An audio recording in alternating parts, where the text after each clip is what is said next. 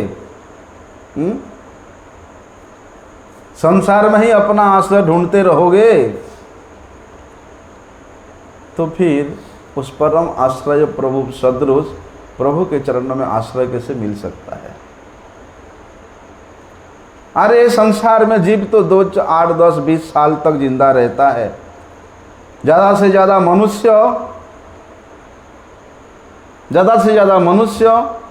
80-90 साल तो जिंदा रहता है। 100 साल ले लो, उतनी में भी उसका कितने कुछ प्रस्ताव होता है, कितना प्लानिंग होता है।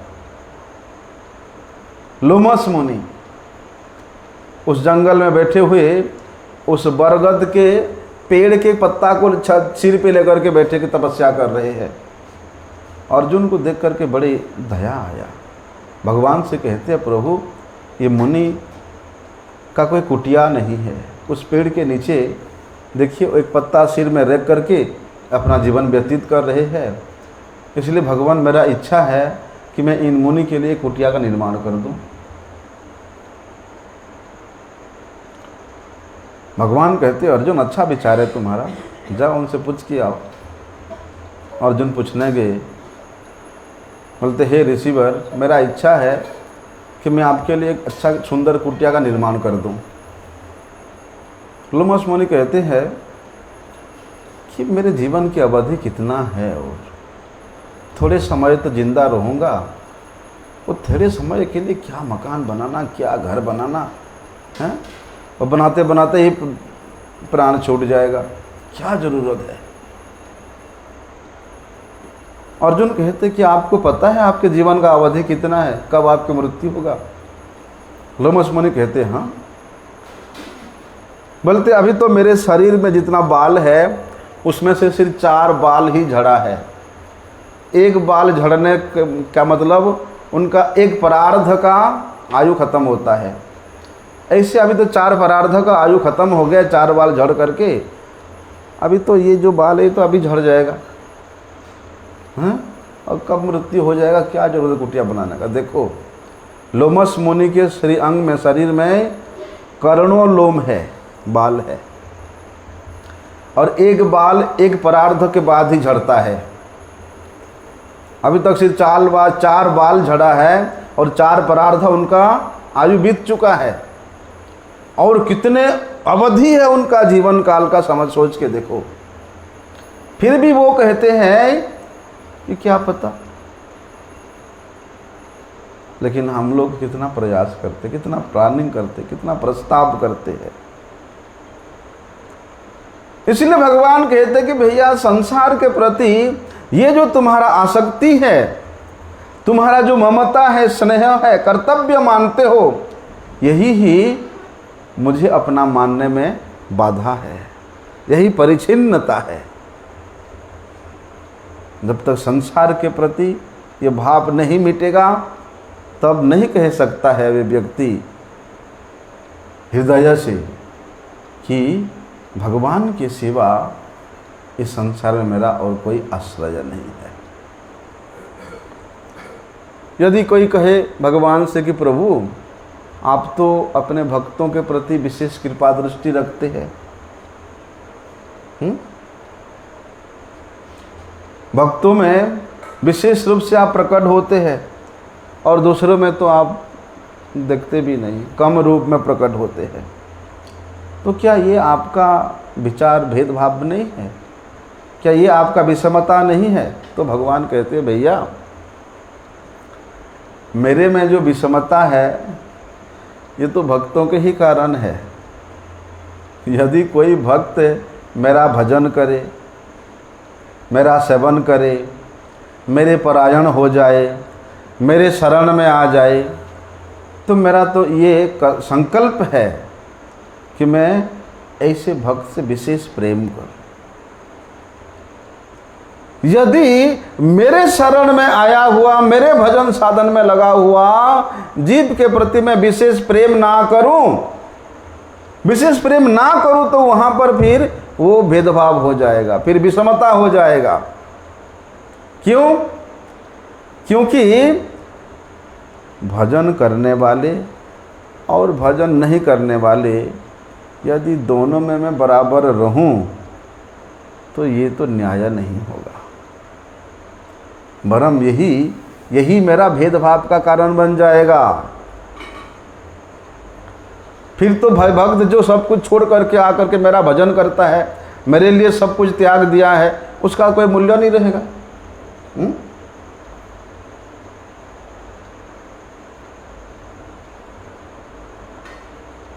तो फिर मेरे में वो भेदभाव का भाव आ जाएगा। इसलिए जिस प्रकार मेरे शरण लेने वाला भक्त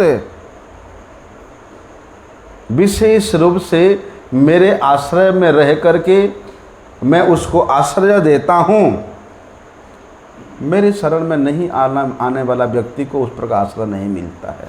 भगवान स्वयं कहते जे यथा मां प्रपद्यन्ते ताम तथैव भजाम्यहम्। और इसको यदि तुम लोग मेरे भेदभाव का भाव समझोगे तो ये गलत है।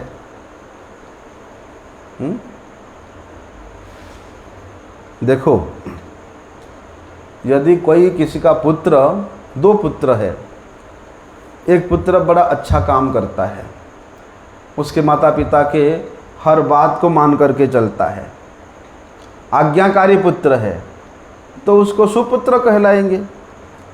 और जो पिता माता के बात को सुनता नहीं, मानता नहीं, अपनी इच्छा से सब खराब काम करता है, वो तो कुपुत्र है। तो यहाँ सुपुत्र और कुपुत्र होने का किसके ऊपर निर्भर करता है? पुत्र के ऊपर, है ना। कि भाई तुमने अच्छा कर्म किया, पिता माता के बात को माना, तो तुम सुपुत्र हो। और दूसरे ने नहीं माना, नहीं सुना, अपने आचरण के द्वारा ही ये दोनों पुत्र अपने अपने स्थिति को, अपने अपने योग्यता को माता पिता के सामने दर्शाते हैं। लेकिन माता पिता की दृष्टि में कोई फर्क नहीं पड़ता, दोनों ही पुत्र हैं। लेकिन कई बार क्या होता है, गाय के थन में वो छोटे छोटे कीड़े होते हैं, क्या बोलते हैं उसको? चीचक बोलते हैं, हैं? हाँ, वो खून पीता है जो, है ना। हाँ, चिचड़ बोलता है हिंदी में। वो गाय के थन में होता है। गाय के थन में दूध भी तो होता है, लेकिन वो जो चिचड़ है दूध नहीं पी करके क्या पीता है? खून पीता है। तो इसमें कोई गाय का दोष है? हैं? दोष तो उस चिचक का है। माता पिता दोनों पुत्रों को ही समान अधिकार दिए हैं, दोनों को ही पढ़ाए लिखाए, एक स्कूल में पढ़ाए हैं, दोनों को ही समान रूप से संपत्ति बांटा, दोनों को ही समान रूप से अधिकार प्रदान किया। एक ने माता पिता के बात को माना, एक ने नहीं माना। दोष किसका है? माता पिता का है? नहीं, पुत्र का ही है। तो वहाँ यदि हम लोग भेदभाव लाएंगे, अरे उसके माँ बाप देखो, बड़े को तो बड़े प्यार किया और छोटे को किनारा कर दिया, गलत है ना। बोलते ठीक उसी प्रकार हम सब प्राणी, सब जीव भगवान में है। भगवान में रहते हुए भी हम लोग भगवान को नहीं माना, अपने पिता के रूप में भगवान का भजन नहीं किया। भगवान हम लोगों को जो स्वाधीनता प्रदान किया है, उस स्वाधीनता को हम लोग अपने अपने सुख में लगा दिया, भगवान के लिए नहीं दिया समय। तो इसमें क्या भगवान का दोष है? और विचार करेंगे, अरे भगवान तो अपने भक्तों को प्यारे है और दूसरे को तो भगवान देखते भी नहीं है। भगवान के दृष्टि में सब सम है। निर्भर करता है कि तुम क्या कर रहे हो। जैसे एक लकड़ी का टुकड़ा है, सूखी लकड़ी का टुकड़ा है, और एक कांच का टुकड़ा है, और एक होता है लेंस होता है ना, उसको आतशी शीशा कहते हैं, है ना। अभी तीनों में वो लकड़ी के टुकड़े में शीशा में और वो लेंस में, आज शीशा में, तीनों में समान रूप से सूर्य किरण पड़ रहा है। तीनों को यदि धूप में रख दो तो क्या होगा? लकड़ी का टुकड़ा तो सूर्य के किरण को रोक देता है, आर पार होने नहीं देता है? और जो शीशा है वो सूर्य किरण को आर पार कर लेता है, लेकिन जो आदसी शीशा है वो सूर्य किरण को केंद्रित करके आग पैदा कर देता है। हम लोग बचपन में जलाते थे, वो लेंस होता था ना, इसे ऐसे सूर्य किरण में रखो, सामने पेपर रखो तो जल जाता था। तो उस आदसी शीशा ने सूर्य किरण को केंद्रित करके वो अग्नि प्रकट कर देता है। तो इसमें क्या कहेंगे कि सूर्य का भेदभाव है? वहाँ तो उन पदार्थों का ही भेदभाव है। सूर्य किरण तो सब पर समान रूप से पड़ती है। बोलते हैं ये पदार्थ सूर्य किरण को कितनी परिमाण में पकड़ करके लेते हैं, ये उनके ऊपर ही निर्भर है। ऐसे ही भगवान का कृपा, भगवान का दृष्टि सभी प्राणियों पर समान रूप से, परिपूर्ण रूप से, व्यापक रूप से पड़ता है। बात रहा जो प्राणी भगवान का भजन करता है, भगवान की कृपा को ग्रहण करने के लिए साधन करता है, भगवान उसके हृदय में प्रकट हो जाते हैं।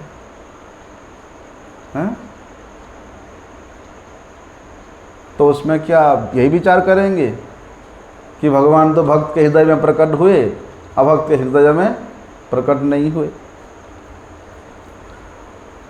बोलते हैं जिसका भगवान के प्रति जितना अधिक प्रेम भाव रहता है, भगवान भी उस भक्त के लिए अपने हृदय में उतने ही परिमाण में प्रेम भाव रखते हैं, प्रकट करते हैं। यहां तक कहते हैं भगवान कि ऐसे प्रेम भावापन्न भक्त को अपने आप तक को भगवान अर्पण कर देते हैं। भगवान उसके हो जाते हैं। इसीलिए तो वृंदावन में बांके बिहारी जी का बार बार पर्दे लगता है, पर्दे हटा देता है। ये घटना हुआ था बहुत साल पहले, 400 साल पहले। बंगाल से कोई रसिक भक्त आए थे, एक पलक में बांके बिहारी जी को ऐसा दर्शन किया कि उनकी दृष्टि में, उस भक्त की दृष्टि में इतना प्रेम था कि बांके बिहारी उसके साथ चले गए। मंदिर खाली हो गया, पंडित लोग परेशान हो गए। फिर किसी प्रकार से पंडितों को सपना आया, वहीं जाकर के उस भक्त को लेकर के आए। फिर भगवान बांके बिहारी विराजमान हुए। उसके बाद से प्रथा चला पर्दा लगाने का कि दोबारा कोई ऐसे प्रेम से ना निहारे और फिर ना भाग जाए उसके साथ में। ऐसा इसलिए भक्त के भाव के अनुसार भगवान की विशेष कृपा मिलता है। भक्त के भाव के अनुसार भगवान उसका इतना प्रिय होते हैं, प्रियता प्रकट होती है। बोलने का मतलब ही है, प्रहलाद महाराज यही कहना चाहते हैं कि मनुष्य संसार के प्रति यदि राग रखता है, ममता रखता है और संसार के व्यक्ति वस्तुओं को अपना मानता है, तो फिर वे कभी भी प्रेम पूर्वक भजन नहीं कर सकता है। लेकिन भगवान में जो लोग प्रेम पूर्वक भजन करना चाहते हैं या प्रेम पूर्वक भगवान के भजन में लग जाते हैं, उनका भी संसार का सभी राग मिट जाता है, सभी आसक्ति मिट जाता है। करके तो देखो। और फिर भी अपने दृष्टि में, अपने भाव में, हृदय से वे भगवान का हो जाते हैं। भगवान के सिवा और दूसरा कोई आश्रय उनको दिखाई नहीं देता है। फिर भगवान भी उसके हो जाते हैं। और भगवान की दृष्टि में तो वास्तव में वे व्यक्ति ही विशेष प्रेम के पात्र बन जाता है, विशेष कृपा के पात्र बन जाता है। यही एक आसक्ति है, यही एक राग है। संसार में लगाएंगे तो भगवान से दूर हो जाएंगे, यही राग भगवान में लगाएंगे तो संसार दूर हो जाएगा। संसार दूर होना ही हम लोगों का कल्याण है।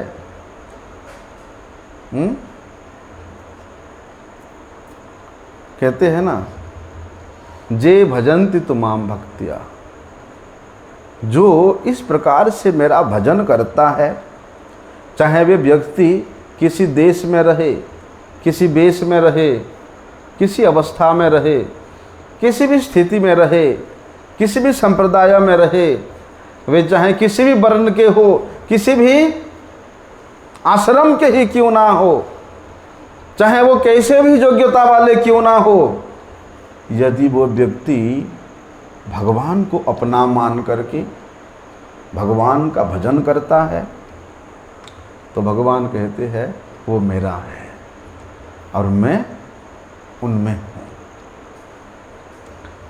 यदि भगवान यहाँ पर अपने कृपा के लिए, अपनेपन के लिए किसी प्रकार का कोई वर्ण का, आश्रम का, जाति पाति किसी का विचार नहीं करते हैं,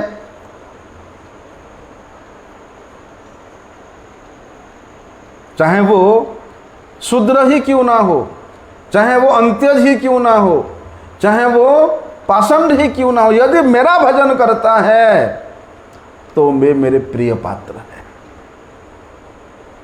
देखो ना, वो व्याध, वो व्याध उन पशु पक्षियों को मारता था। कैसा मारता था? छटपटा के मारता था। सीधे एक तीर मार करके उसके प्राण नहीं ले लेता था। ऐसा तीर मारेगा कि वो प्राणी आधा मरेगा। और जब वो छटपटाता था तो व्याध को बड़े आनंद आता था। छटपटता हुआ प्राणी को देखकर बड़े खुशी होता था।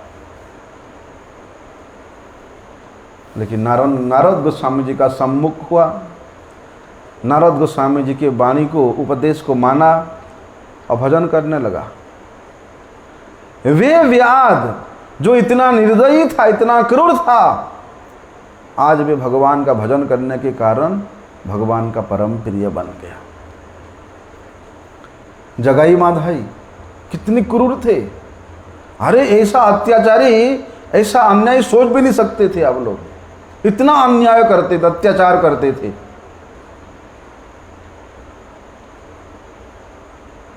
ऐसे कि नित्यानंद प्रभु के सिर को फोड़ने के लिए पीछे नहीं हटे। लेकिन वे भी जब भजन करने लगे, भगवान में समर्पण हो गया, बल्कि भगवान के इतना प्यारे हो गए कि बड़े बड़े भक्त भी उनका दर्शन करने के लिए आने लगे। ऐसा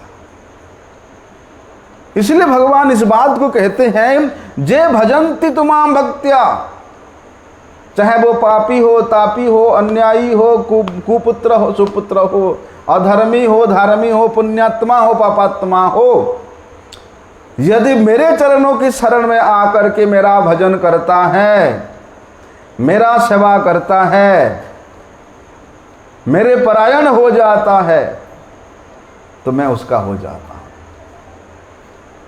भगवान कहते भैया, बात यह है,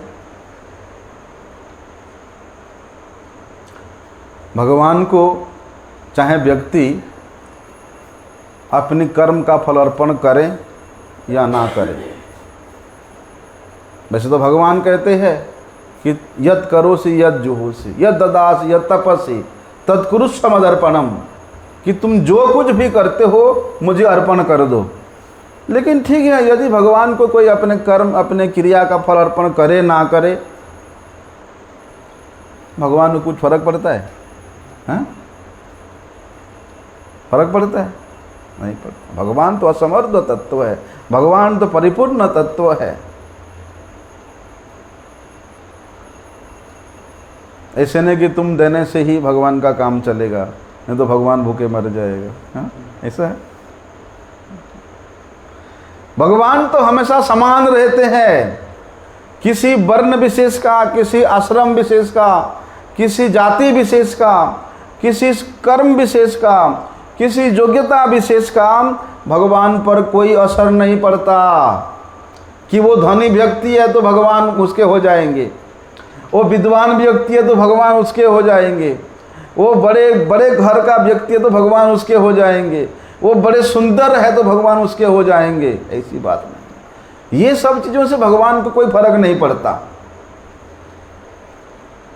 चाहे वो किसी भी वर्ण के हो, किसी भी आश्रम के हो, हैं, किसी भी जाति के हो, किसी भी पाति के हो, किसी भी देश के हो, किसी भी वेश के हो। बोलते मनुष्य यदि भगवान का भजन करता है, भगवान के सम्मुख होता है, तो वो भक्त होता है, उसको भक्ति प्राप्त हो सकता है, वो भक्त बन सकता है। तभी तो कहते हैं भगवान न द्वेषो अस्ति न प्रियः। भगवान की दृष्टि में ना किसी से द्वेष है, ना किसी से प्रेम है। अरे जब भगवान के दृष्टि में भगवान के सिवा कोई है ही नहीं, तो किससे द्वेष करेंगे, किससे प्रेम करेंगे? जीव ही, मनुष्य ही अपने कर्म के द्वारा, शुभ अशुभ कर्म के द्वारा खुद ही अपने फल, ये राग और द्वेष रूपी संसार में बंध जाता है, और वे राग द्वेष से फिर मुक्त नहीं हो पाता। लेकिन संसार को त्यागने से, संसार की आसक्ति को त्यागने से वो ये राग द्वेष से मुक्त होकर के, बंधन और मुक्ति से भी मुक्त होकर के वे भगवान के भक्त बन जाता है। और ऐसी स्थिति में भगवान कहते हैं कि जे यथा माम प्रपद्यन्ते ताम तथैव भजाम्यहम्। वही बात को कह रहे प्रहलाद महाराज कि जे भजन्तु तुमाम भक्त्या, कि जो विशेष रूप से मेरे परायण होकर के संपूर्ण प्राणियों में, संपूर्ण जीवों में, स्थावर जंगम में बोलते मेरे ही स्वरूप का अनुभव करके, मेरा ही अंश का अनुभव करके जो इस संसार में रहता है, वो फिर किसी से कभी द्वेष नहीं कर सकता, किसी से हिंसा नहीं कर सकता, परंतु वे सभी को भगवान का अंश समझ करके, सभी को भगवान की कृपा पात्र समझ करके, सभी को भगवान का संतान समझ करके सभी से प्रेम करेगा।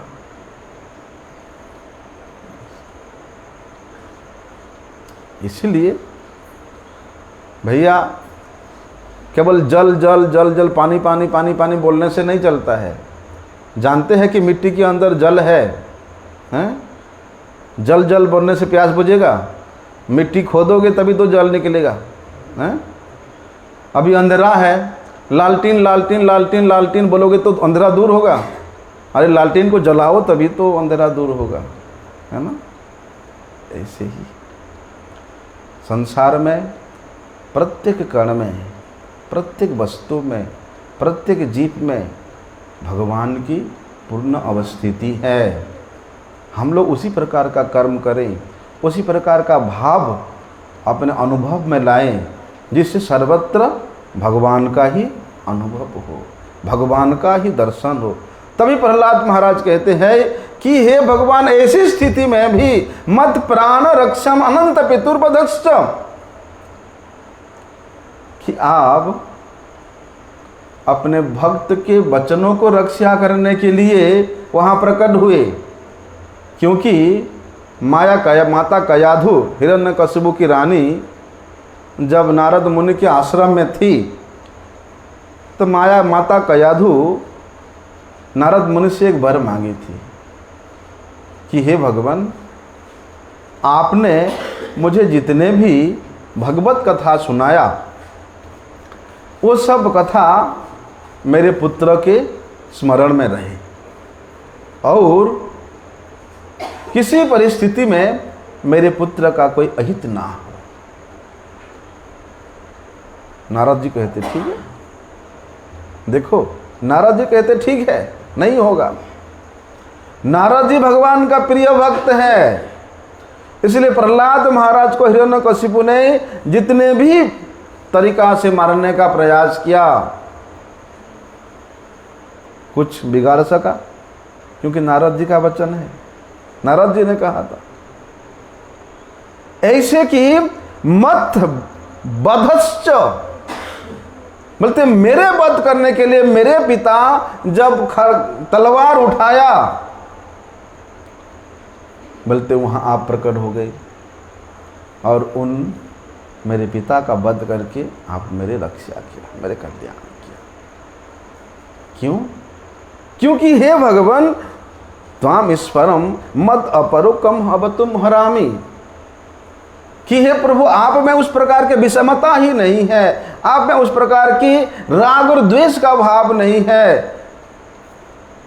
यद्यपि देखने में लगता है मेरे पिता का आपने अहित किया, उनका विनाश किया, लेकिन वास्तव में आप तो उनका विशेष कल्याण किया। वात्सल्यता पूर्वक आपने अपने गोद में रख करके उनका कल्याण किया। इसलिए भगवान की अनेक शक्तियां हैं, भगवान को आने की जरूरत नहीं पड़ता, लेकिन जब भक्त के लिए बात होता है भगवान स्वयं आते हैं। पराश्च शक्तिर विविधैव सृजते, भगवान इच्छा करने मात्र से तो ही ये सारी असुरों का नाश हो जाएगा। भगवान इच्छा करने मात्र से भी जो प्रतिकूल है वो अनुकूल हो जाएगा। लेकिन भगवान का अवतरण, भगवान का प्राकट्य भक्त के लिए होता है। जब भक्त की बात आता है तो भगवान वहाँ किसी शक्ति को नहीं भेजते, भगवान वहाँ स्वयं प्रकट होते हैं। अब भक्तों की इच्छा को पूरी करने के लिए भगवान ही विशेष रूप से प्रकट होकर के, नहीं तो कहते हैं ना न तस्य कार्यम करणं च विद्यते, भगवान को स्वयं को कुछ करने का जरूरत नहीं है, करना नहीं पड़ता है। उनका इतना शक्तियां हैं, वे शक्तियां सब काम कर देते हैं। शक्तियों के द्वारा ही सब कुछ संपन्न हो जाता है। लेकिन जब ये स्वयं कुछ करते हैं तो किसके लिए करते हैं? अपने भक्त के लिए करते हैं, भक्त के आनंद वर्धन के लिए करते हैं। तभी तो भगवान का एक नाम क्या है? भक्त वत्सल। भक्तों के प्रति उनका इतना प्रेम है, इतना वत्सलता है। जिस प्रकार भक्त निष्ठापूर्वक उनके प्रसन्नता के लिए प्रयास करता है, भगवान भी निष्ठापूर्वक अपने भक्त के लिए हमेशा सचेष्ट रहते हैं। आगे का श्लोक हम लोग कल श्रवण करें। वंशा कल्पतरुभ्यश्च कृपा सिंधुभ्यैव च पतितानां पावनेभ्यो वैष्णवेभ्यो नमो।